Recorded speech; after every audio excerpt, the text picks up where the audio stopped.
Media वाले बहुत अच्छे हैं, वो दिखाना चाहते हैं, क्योंकि हम अच्छी अच्छी बातें करते हैं, मीडिया वाले दिखाना चाहते हैं, लेकिन वो बेचारे डरे हुए हैं। तो ये चुनाव हम सोशल मीडिया से जीतेंगे। मेरी आप सबसे विनती है कि जितने ज़्यादा से ज़्यादा लोग फ़ोन निकाल के इसकी रिकॉर्डिंग कर सकें और अपने अपने व्हाट्सएप ग्रुप में इसको शेयर कर लीजिए, ज़्यादा से ज़्यादा लोगों को इसको फैला दीजिए। मैं समझता हूँ कि जब जनता खड़ी हो जाएगी तो अपने आप बात फैलेगी।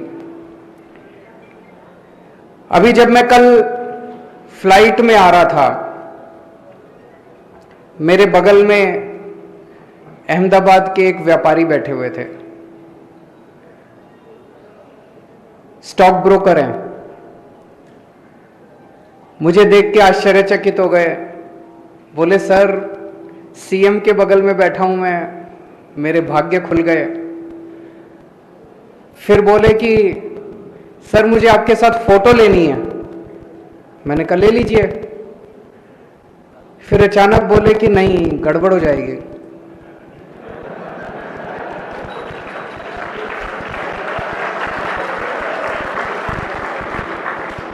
तो मैंने कहा क्या गड़बड़ हो जाएगी? कहते हैं सर आजकल आपके पीछे ईडी और सीबीआई पड़े हुए हैं, अगर फोटो ले ली तो मेरे पीछे भी पड़ जाएंगे। मैंने कहा फोटो शेयर मत करना, अपने मोबाइल में रख लेना। बोला सर सबके मोबाइल टैप हैं, तो फोटो ले ली तो उन तक पहुंच जाएगी। मैं सोच रहा था कितने डरे हुए हैं यार अपने देश के लोग,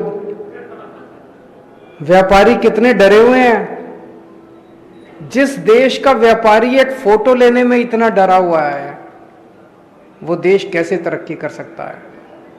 नहीं, जब तक व्यापारी खुश नहीं होगा। देश की अर्थव्यवस्था में सबसे ज्यादा योगदान व्यापारियों का होता है, सबसे ज्यादा योगदान उद्योगपतियों का होता है। सब लोगों को डरा के रखा हुआ है इन्होंने, सब लोगों को डरा के रखा हुआ है। कल मैं एयरपोर्ट पे लैंड किया, होटल पहुंचा, होटल पहुंचते ही खबर आ गई कि हमारे आम आदमी पार्टी के अहमदाबाद ऑफिस पे गुजरात पुलिस की रेड करवा दी इन्होंने। हमारी फक्कड़ पार्टी, 4 पैसे हैं नहीं हमारे पास, वो 2 घंटे सारे सर्च वर्च करके अपना माथा पकड़ के पुलिस चली गई। बार बार हमारे लोगों से पूछ रही थी पैसा कहां है, बोले है ही नहीं सर, तो वो चले गए। आज सुबह अहमदाबाद पुलिस बोलती है कि कोई रेड नहीं हुई। ये बड़ा शानदार है यार। कल रेड करी, 3 पुलिस वाले आए, उन 3 पुलिस वालों ने सारा सर्च वर्च करा, अपना आई कार्ड भी दिखाया, नाम भी पता है हमें पुलिस वालों के। आज कहते हैं कोई उनके पास वारंट नहीं था, कोई सर्च वारंट नहीं था, कोई कागज नहीं था, आए बस रेड करी और चले गए। हमने जब शोर किया कि रेड हो गई, हमारे ऊपर रेड हो गई, तो कहते कोई रेड नहीं हुई। ये बड़ा अच्छा है। बिना कागज के, बिना किसी के भी घर में घुस जाओ, किसी के भी दफ्तर में घुस जाओ, और फिर ये तो आम आदमी पार्टी थी, इनकी हिम्मत नहीं हुई पैसे, नहीं तो किसी से भी पैसे मांग लो, पैसे बोलो इतने पैसे दे, नहीं तो तेरे को पकड़ के ले जाएंगे, और कोई कागज नहीं, कुछ नहीं। ये चल क्या रहा है इस देश के अंदर? ऐसे पुलिस या सरकार चलेगी? आप लोगों से मैं पूछना चाहता हूं, यहां कितने ऐसे लोग हैं जिनके या तो खुद के ऊपर, या रिश्तेदार के ऊपर, या दोस्तों के ऊपर, या जान पहचान वालों के ऊपर, या तो इनकम टैक्स की रेड हुई हो, ईडी की रेड हुई हो, सीबीआई की रेड हुई हो? जरा हाथ खड़ा करके, डरने की जरूरत नहीं है, यहां पे हाथ खड़ा करके बताएं। इतने देश के अंदर ऐसे डरा रखा है इन लोगों ने एजेंसीज के जरिए लोगों को, भ्रष्टाचार रोकने के लिए नहीं, उगाही करने के लिए। जितनी एजेंसीज आती हैं सब उगाही करने के लिए आती हैं।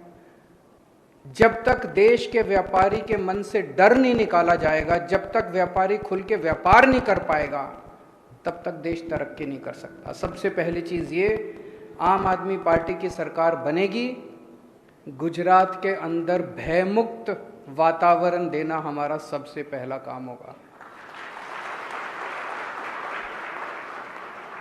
अभी जब मैंने पूछा कि कितने लोग ऐसे हैं जिन्होंने जान पहचान वाले या किसी के यहाँ रेड हुई हो, किसी की हाथ उठाने की भी हिम्मत नहीं है, कभी कैमरे में कैप्चर ना हो जाए।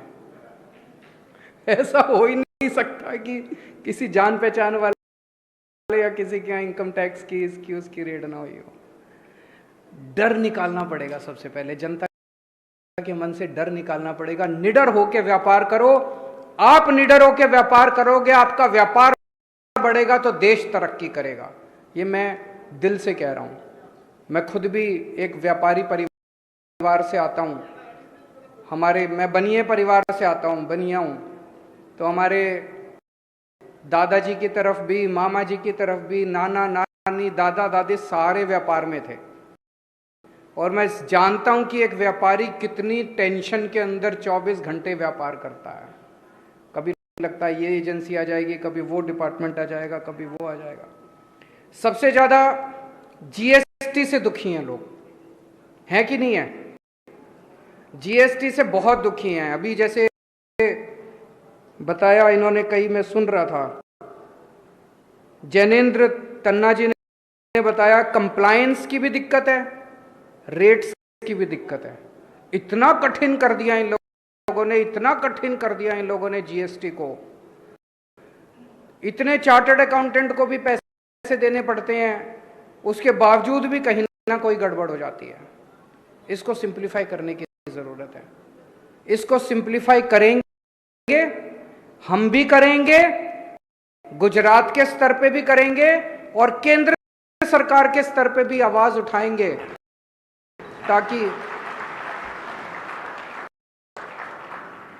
और अगर आप गुजरात में सरकार बना दोगे तो हमारे 3 सीएम हो जाएंगे। जब 3 सीएम मिलके केंद्र सरकार में आवाज उठाएंगे तो थोड़ी ताकत ज्यादा होगी कि नहीं होगी? हमारी सुनवाई भी ज्यादा होगी, हमारी सुनवाई भी ज्यादा होगी। तो ये जीएसटी को ठीक करने की जरूरत है, बहुत बड़े स्तर पे जीएसटी को ठीक कर, कंप्लायंस भी ठीक करने की जरूरत है, रेट्स भी ठीक करने की जरूरत है। अभी भाई साहब ने प्रश्न पूछा, तन्ना जी ने भी और उनके बगल में जो बैठे हैं उन्होंने भी, कि सुप्रीम कोर्ट का एक ऑर्डर आया है।